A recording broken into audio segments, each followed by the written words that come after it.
Hey folks, this is Riker, bringing you a Diablo 3 Reaper of Souls guide to a beginner Crusader build that will get you kicking ass up through the Torment difficulties until you can farm yourself the Akan set that you need to get into the T6 endgame.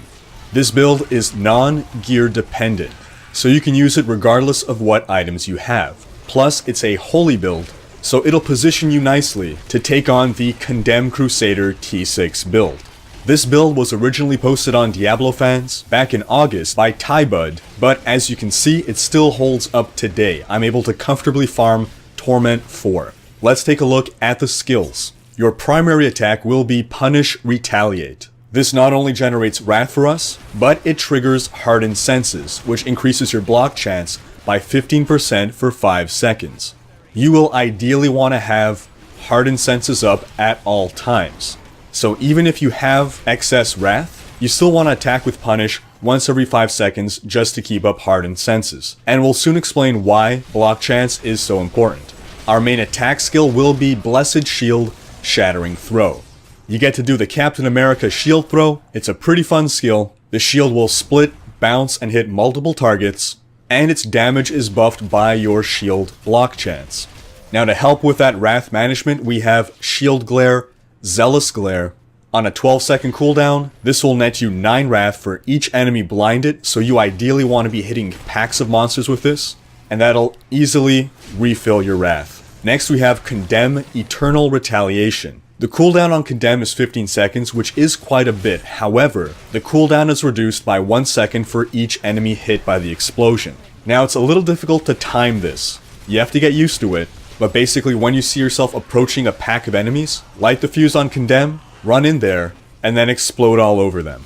Next we have Heaven's Fury, Split Fury. This is great when dealing with champion packs and Rift Guardians. And with a 20-second cooldown, you'll basically be able to use it every time you encounter an elite pack.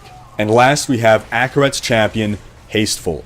The cooldown on this one is 90 seconds. So you can't use it quite as liberally as Heaven's Fury, but you definitely want to have it up for those Rift Guardian fights.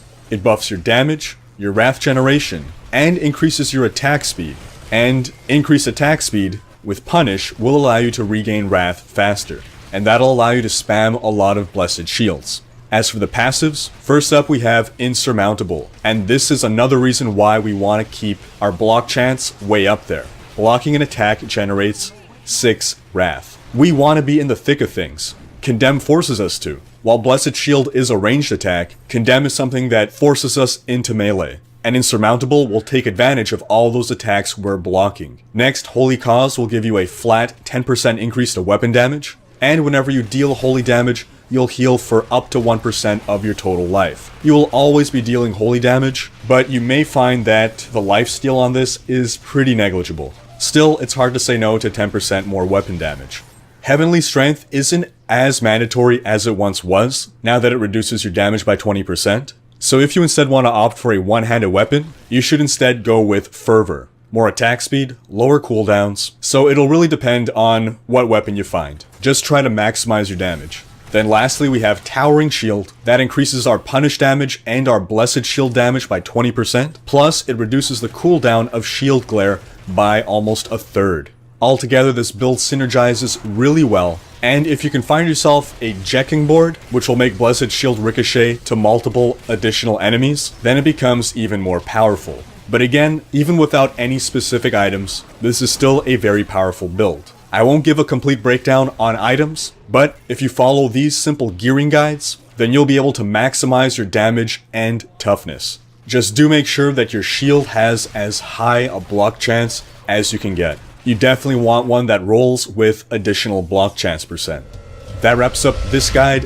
Thanks for watching. Check out these other videos, and if you enjoyed this one, share it with friends, leave a comment, hit like, and subscribe to join Riker's Raiders.